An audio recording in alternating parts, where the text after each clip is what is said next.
You may know, Speaker Gingrich, and you may know, Kimberly, that I have been very vocal and consistently vocal against this poison on the left. I do it every week. I do it in venues where I'm likely to get a lot of blowback. I do it at the risk of my career and my job. You're right. There is an awful poison on the left. There's a poison that is dividing this country. And it's a poison that's increasing racial divides, not ameliorating them. And there is also, DJ is right, obviously, some foul, disgusting, far-right movements in this country. My point is simply this, and it's about Donald Trump. He is President of the United States. It is his job, his responsibility, to attempt to bridge the divide, not to exploit it, deepen it, and make it much worse.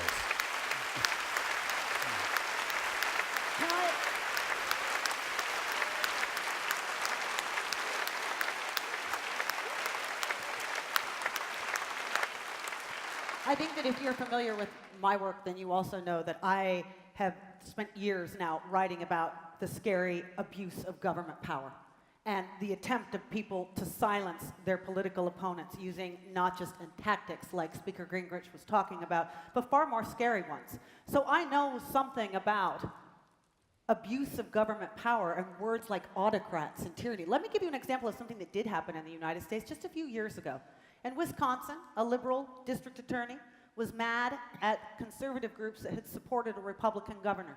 He launched a bogus campaign finance investigation into these 30 groups under a law in Wisconsin called the John Doe Law. It allowed him to do it in secret and to impose a gag order on everyone who was being investigated. They had their financial records taken, their emails taken. There were pre-dawn raids staged on their home. In one case, a child of one of the targets, the parents were off on a charitable fundraising trip. The police came, broke into the house, put him in a room, wouldn't allow him to call his lawyer, wouldn't allow him to call his grandparents, and as they left, said, if you tell anyone what happened to you here this morning, you'll go to jail. Now that's an abuse of government power that happened on the left. And if I saw Donald Trump engaging in anything like this, you can believe me that I would be the first person to say something about it. But this is ridiculous. We do not have, to this point, we have lots of words, autocracy, tyranny, etc. We do not have an example, even the Jim Comey example. You're not making the case that it was illegal for him to do it. It is he did not break. It's illegal to obstruct justice. And nobody has found him to have obstructed justice. We are under the investigation to find out. But no one has yet come up with anything to suggest that he has actually undermined any democratic institutions or laws. I just did. Our opponents want you to swim proven. in a sea of red herrings. I have no idea what an investigation in Wisconsin many, many years ago has to do with what's on the table tonight. No, it was a few years ago. It's government But the pardon abuse. of Joe Arpaio, which happened this year and was done by Donald Trump, has a great deal to do with what we're talking about tonight. You didn't care when it was happening in Wisconsin, but now suddenly you have a very fine ear about what democracy. Do you care now, Kimberly, about the firing, the pardoning of Jeff Arpaio? Have you written about it? Don't you consider that a clear violation and abuse of his power? Pardon power? Yes, of the pardon power. Let's look at Joe Arpaio. Do you think it's okay to pardon? Kimberly, Pardoning a public official. I let you have your little excursion to Wisconsin. Let me say something. Joe Arpaio was accused of violating the constitutional rights of people in Arizona. And Donald Trump tried at first to end the investigation, and he couldn't succeed in doing that. And so he pardoned a man accused of constitutional violations of the rights of minorities. Now this is an action. I am not making this up. This is not what Mr. Gingrich likes to call the terrible news media. This is a fact. And when a president of the United States uses this rather unlimited pardon power to pardon someone who violates the constitutional rights of American citizens, I don't know whose constitutional rights are safe, because you remember the line, first they came for these brothers and sisters of ours, and we do not know where that story ends, but it rarely ends well. So let me start with that. This is quoting Bonhoeffer, who of course is referring to the Nazis. It's actually Martin Niemöller. who said that, not Bonhoeffer. I thought, who was it who said it? Martin Niemöller. Martin Niemöller. I apologize, quoting Martin Niemöller. Thank you for correcting. Next time I'll try to get it right. Nonetheless, the underlying point is, why don't we quote somebody who's talking about the Nazis as a reference to Trump? Now, let me tell you why these guys in the I end didn't use the word Nazi. That idea holds whether you were talking about Nazis or whether you were talking about any regime you might worry about. No, that's right. I agree. About tyranny. I do not make Nazi metaphors because they're But it's mistakes. about Like tyranny. Unless they're real Nazis Okay. on the streets No, of but Charlottesville. let me just suggest to all of you that in a sense, citing this, the Arpaio pardon, is a perfect example of what we're talking about. You can make a pretty good case that it was a dumb pardon, a bad pardon. It shouldn't have done it. Yep. That's a policy question.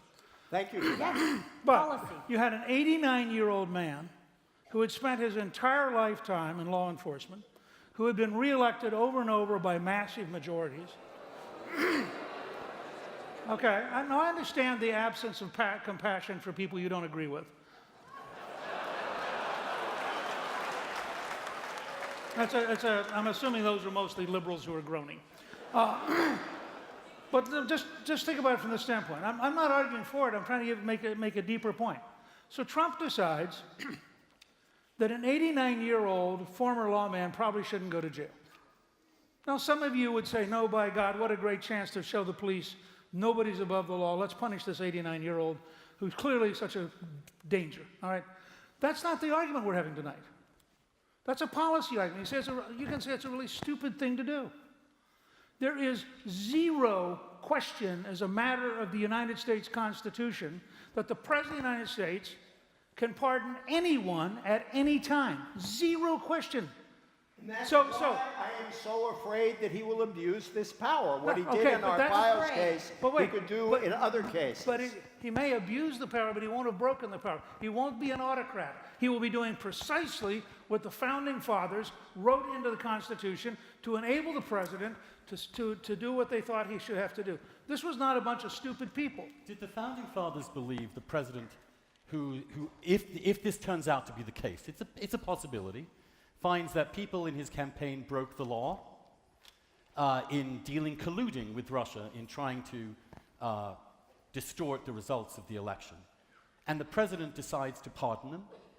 Do you think pardoning his own people, and indeed pardoning himself, is something the founders really thought this power was supposed to be used Of course for? they did. And what the founders would have said, now you're making my case, what the founders would have said is that that's why you have the impeachment provision. Correct. And if it turns out that a president were to pardon himself and the Congress were to decide that was unacceptable, they have the full power to impeach him. But you're making my case. Everything you just complained about is totally constitutional, was totally written into the document. He did not in any way abuse his power. He may have done something that was not right in terms of policy. He did nothing that was wrong in terms of constitutional He is authority. actively undermining. He's actively undermining the spirit of the Constitution, the norms and procedures that are essential to maintain the Constitution, and he actively every day excoriates and exhibits contempt for the notion of a republic under law in which he is equal, not above everybody else. He fundamentally mistakes the understanding of the presidency in the United States and mistakes it in ways that make one extremely nervous, Newt. And that you is must concede, surely, let me beg you, that the rhetoric that this man has used, that his love of Putin, of some Duterte, his praise of a man who was extrajudicially killed thousands of people, surely you are troubled by the rhetoric and tone of this person.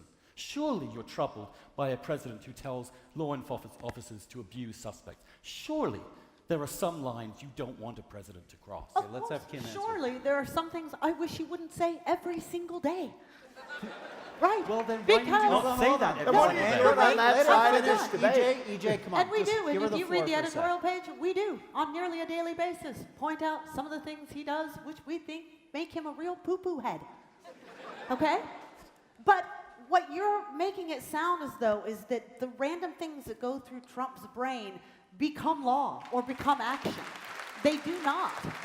Okay? Have you met Ryan Zinke, the head of his Interior Department? Have you met Scott Pruitt, the head of his EPA? Have you met any of the people that he's installed in these positions? Because they are the folks who are actually making the decisions and running the government. And many of them are constitutional law professors. Again, Scott Pruitt, before he was put in head of the EPA, led the charge among dozens of states to sue the Obama administration over its own overreach of its powers. These are people with a deeply felt belief in federalism and also the rule of law. They are running the government. And what random things happens in Donald Trump's head, until you can prove to me that they have been put in action, then they're nothing more than your fears and rhetoric. Okay.